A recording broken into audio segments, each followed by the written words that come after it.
Hello friends, मैं नवीन सिंह स्वागत करता हूं आप सभी का माही स्टडी सेंटर में। दोस्तों, पिछले क्लास में हम बात किए थे संख्या, संख्यांक और प्राकृतिक संख्याएं और पूर्ण संख्याओं के बारे में।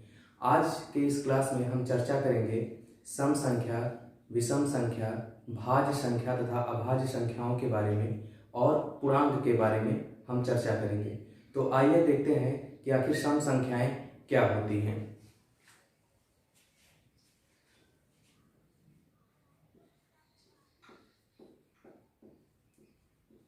सम संख्या, सम संख्या को इंग्लिश में कहते हैं इवन नंबर। इवन नंबर सम संख्याएं, अब ऐसे अगर हम देखें तो सम संख्याएं वे संख्याएं होती हैं जो दो से पूरा पूरा विभाजित हो जाए। विभाजित होने का मतलब ये जिसमें दो से पूरा पूरा भाग चला जाए, रिमाइंडर 0 बचे, शेष पर हमारा 0 बचना चाहिए। तो दो से अगर इसको हम परिभाषा के रूप में लिखें तो हम ऐसे लिख सकते हैं कि वे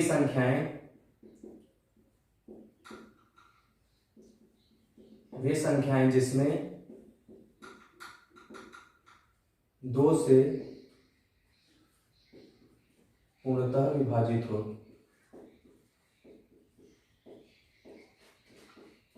वे संख्याएं जो दो से पूर्णतः विभाजित हो उसे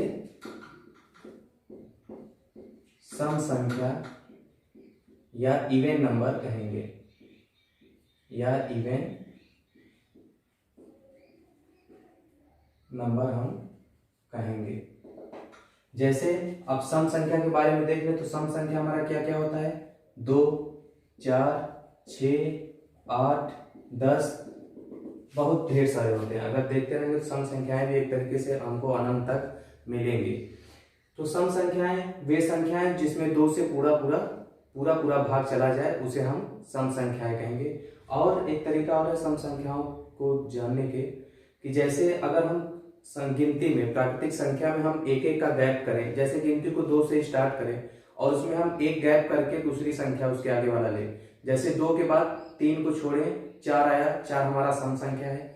4 के बाद 5 को छोड़ें 6 लें तो सम संख्या है। 6 के बाद 7 को छोड़ें 8 को लें तो वो सम संख्या है। ऐसे भी सम संख्याओं के बारे में हम जान सकते हैं। दूसरी चीज, एक तरीका और है, अगर 2 में मैं पहली संख्या लूं 2 और 2 में मैं 2 को बार बार ऐसे ऐड करता जाऊं तो हमें सम संख्याएं मिलती चली जाएंगी। जैसे 2 में 2 ऐड करेंगे तो हमारा क्या आएगा 4, तो 4 हमारा क्या है, सम संख्या है।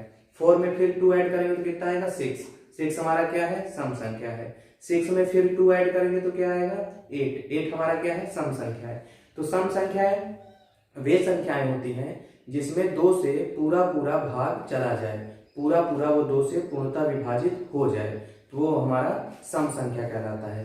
अब आइए देखते हैं विषम संख्या के बारे में। आइए जानते हैं विषम संख्या के बारे में। विषम संख्या को इंग्लिश में हम ऑड नंबर कहते हैं। विषम संख्याएं वे संख्या जो 2 से पूर्णतः विभाजित न हो उसे हम विषम संख्या कहेंगे। ऐसी संख्या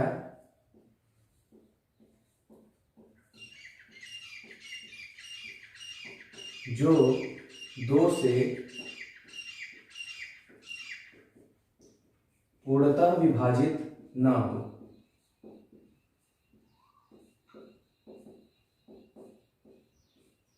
उसे विषम संख्या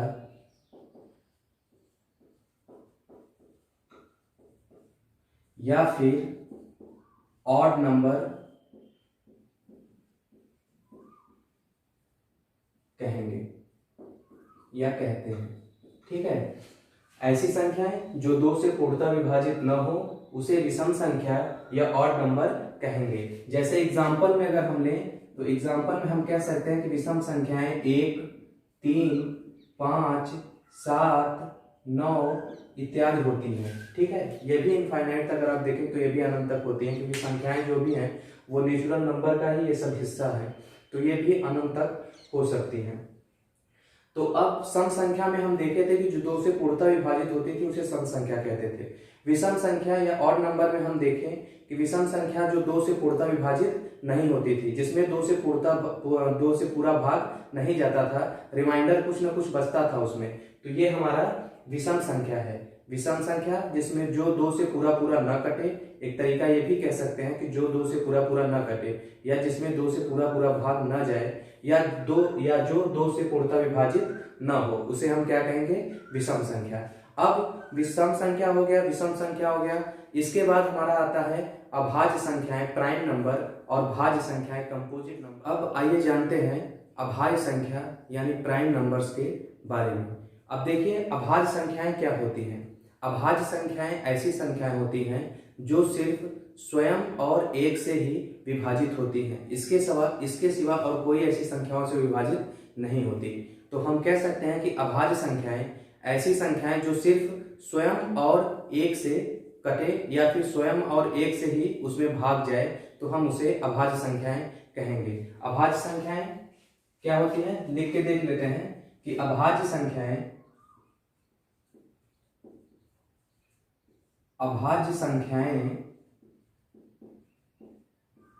जिसमें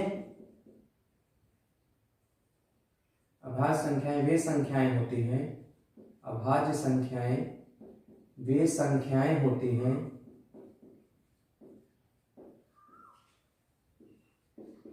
जो स्वयं और एक से विभाजित होती हैं।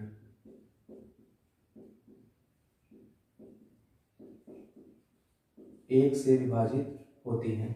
एग्जाम्पल के तौर पे अगर हम देखें तो अभाज्य संख्याओं के बारे में अगर हम देखें तो अभाज्य संख्याएं क्या होती है हमारी? 2 होगा, 2 के बाद 3 होगा, 3 के बाद 5 होगा, 7 होगा, 7 के बाद 11 होगा और 13, ऐसे ऐसे करते करते ढेर सारी आपको देखने को मिलेंगी अभाज्य संख्याएं।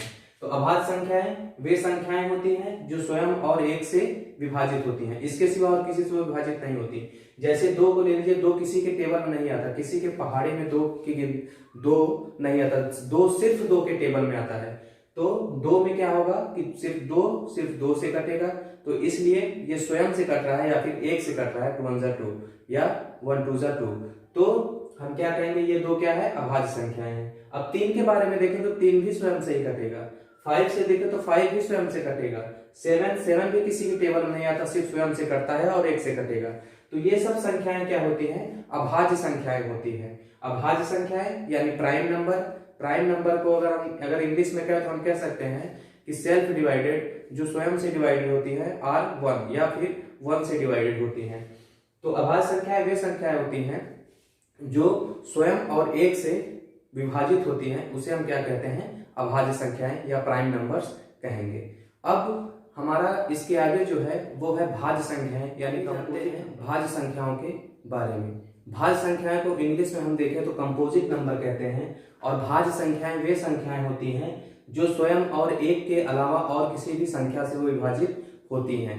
तो भाज्य संख्याएं हम देखिए अभाज्य संख्याएं क्या होती थी? वो सिर्फ स्वयं और एक से ही विभाजित होती थी। लेकिन जो भाज्य संख्याएं हमारी हैं वो क्या होती हैं? वो एक और स्वयं से तो विभाजित सभी संख्याएं होती ही हैं, लेकिन एक और स्वयं से अलावा भी वो किसी और संख्या से विभाजित होती हैं, तो उसे हम भाज्य संख्या या कंपोजिट नंबर कहते हैं। एग्जाम्पल के तौर पे हम यहाँ पे देख सकते हैं कि 4, 6, 8, 9, 10, 12 और 14 ये सब क्या है? भाज्य संख्याएं हैं। अगर इसमें से एक उदाहरण है तो 4।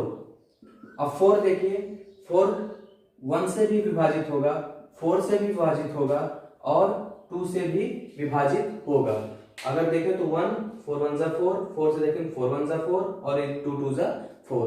तो 4 क्या है? ये स्वयं और एक के अलावा भी किसी और संख्या से विभाजित हो रही है और वो संख्या 2 है, तो इसलिए ये क्या है? भाज्य संख्या है। इसी प्रकार सभी संख्याएं क्या है? वो स्वयं और एक के अलावा और किसी संख्या से विभाजित हो रही हैं। तो जो स्वयं और एक के अलावा और किसी संख्या से विभाजित हो उसे हम भाज्य संख्या यानी कंपोजिट नंबर कहेंगे। अब आइए देखते हैं सम अभाज्य संख्या और सम और विषम भाज्य संख्या के बारे में। तो हम यहाँ पे देखते हैं कि सबसे छोटी सम अभाज्य संख्या क्या होती है। सम अभाज्य संख्या का मतलब होता है कि जो सम संख्याएं हो और वो अभाज्य हो, वो जो सिर्फ स्वयं से विभाजित हो। तो सम संख्याओं के बारे में अगर हम सबसे छोटी सम अभाज्य संख्या देखें तो वो हमारा 2 है। क्योंकि दो सम संख्या है, ये दो से पूरा पूरा कट जाएगा, पूरा पूरा विभाजित हो जाएगा, और ये अभाज्य संख्या भी है क्योंकि ये सिर्फ स्वयं और एक से ही विभाजित होगी।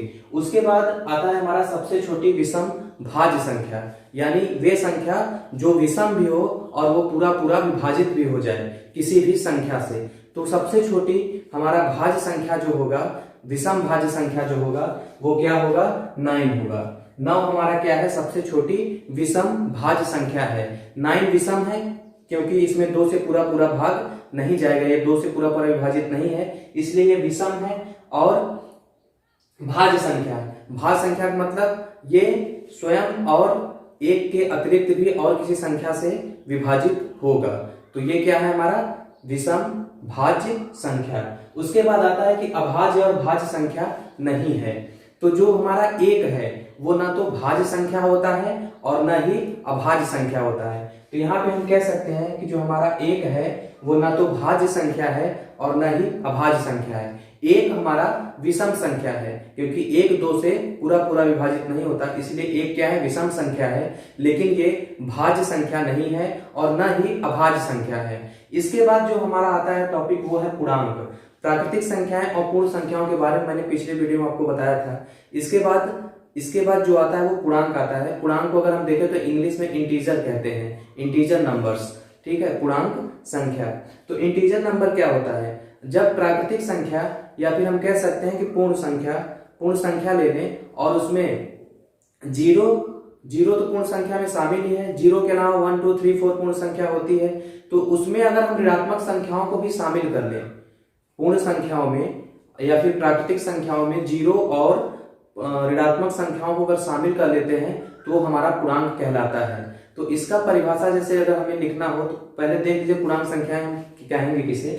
तो पूर्णांक संख्या पूर्ण संख्या जैसे होती थी, पूर्ण संख्या क्या होती थी, 0 होता था, 1 होता था, 2 3 4 5, ऐसे बहुत ढेर सारे आगे बढ़ते चले जाएंगे। फिर इसके बाद अब देखिए ये पूर्ण संख्याएं हैं, लेकिन अगर हमें पूर्णांक बताना हो तो ये क्या करेंगे, देखो ये सब यहाँ पे पॉजिटिव हैं, क्यों पॉजिटिव मतलब ये धनात्मक हैं, लेकिन अगर इसी में हम ऋण संख्या को, ऋणात्मक संख्याओं को शामिल कर लेंगे तो वो हमारा पूर्णांक बन जाता है। जैसे यहाँ पे -1, फिर -2, -3, -4, ऐसे हम इसमें डॉट डॉट डॉट डॉट, ये भी बहुत ढेर सारे ऐसे करते चले जाएंगे। तो ये हमारा, जिसमें जब हम पूर्ण संख्या में ऋणात्मक संख्याओं को शामिल कर लेते हैं तो वो हमारा पूर्णांक बन जाता है। अब देखिए इसमें हम एक चीज ये कह सकते हैं कि जो हमारा प्राकृतिक संख्या होता है, प्राकृतिक संख्या और पूर्ण संख्या, तो प्राकृतिक संख्या हमारा 1 से स्टार्ट होता था। पिछले वीडियो में हमने बताया था कि जो प्राकृतिक संख्याएं होती हैं वो समांतर गिनती होती हैं और गिनती हमेशा 1 से स्टार्ट होती है, लेकिन ये पूर्ण संख्याएं हैं। तो हम ये कह सकते हैं कि जो सभी प्राकृतिक संख्याएं होती हैं, अब यहाँ पे देखिए प्राकृतिक संख्याएं, अगर हम बात करें प्राकृतिक संख्याओं के बारे में, तो प्राकृतिक संख्याएं क्या होती हैं कि प्राकृतिक संख्याएं 1 2 3 4 5 ऐसे ऐसे होती हैं, ठीक है। अब कुछ देर के लिए हम चलिए मान लेते हैं कि ये पूर्णांक संख्याएं हैं, ये इतना जो है वो पूर्ण संख्याएं हैं। अब देखिए प्राकृतिक संख्याएं 1 2 3 4 5 और पूर्ण संख्याएं 0 1 2 3 4 5 है। तो हम ये कह सकते हैं कि जितनी भी प्राकृतिक संख्याएं हैं वो पूर्ण संख्याएं होती हैं। जो प्राकृतिक संख्याएं हैं वो हमारा क्या है, पूर्ण संख्या है। लेकिन सभी पूर्ण संख्या प्राकृतिक संख्या नहीं हो सकती। क्यों नहीं हो सकती? हाँ, 0 को छोड़कर, अगर हम कहें तो 0 को छोड़कर जितनी पूर्ण संख्याएं होती हैं वो प्राकृतिक संख्या हो सकती हैं। लेकिन अगर हम ऐसे कहें कि सभी प्राकृतिक संख्याएं पूर्ण संख्या हैं, क्योंकि प्राकृतिक संख्या देखिए 1 2 3 4 से है और पूर्ण संख्याओं में 1 2 3 4 कॉमन है, तो हम ये कहेंगे कि प्राकृतिक संख्याएं क्या है, वो पूर्ण संख्या है। लेकिन हम ये नहीं कह सकते कि सभी पूर्ण संख्याएं प्राकृतिक संख्या है, क्योंकि जब सभी वाला बात करेंगे इसमें तो इसमें 0 भी शामिल होगा और 0 प्राकृतिक संख्या में नहीं आ सकता। ऐसे ही होता है पूर्ण संख्या और पूर्णांक। अब पूर्ण संख्या और पूर्णांक क्या होता है, अब देखें तो पूर्ण संख्या को ले लेते हैं।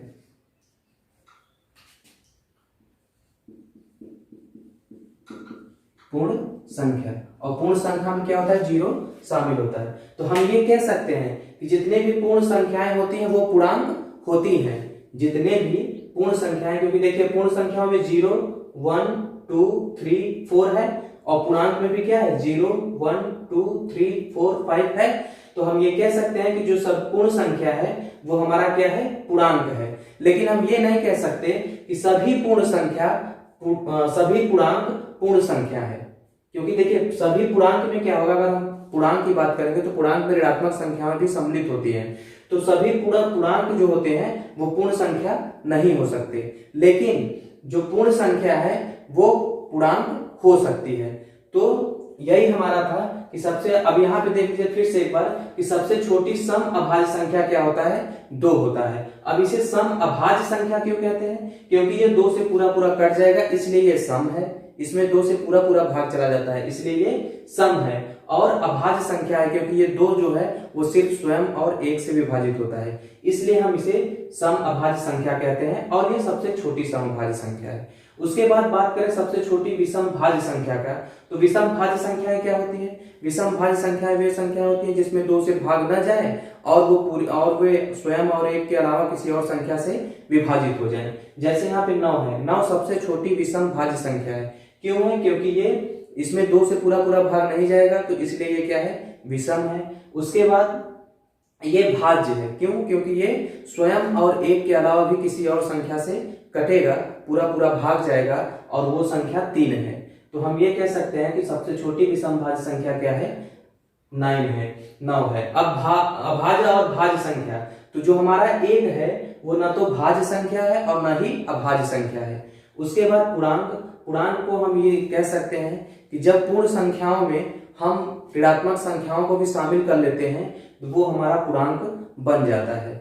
और पूर्ण संख्या के बारे में पिछली वीडियो में हम बताए थे कि पूर्ण संख्याएं जो होती हैं वो 0 से स्टार्ट होती हैं।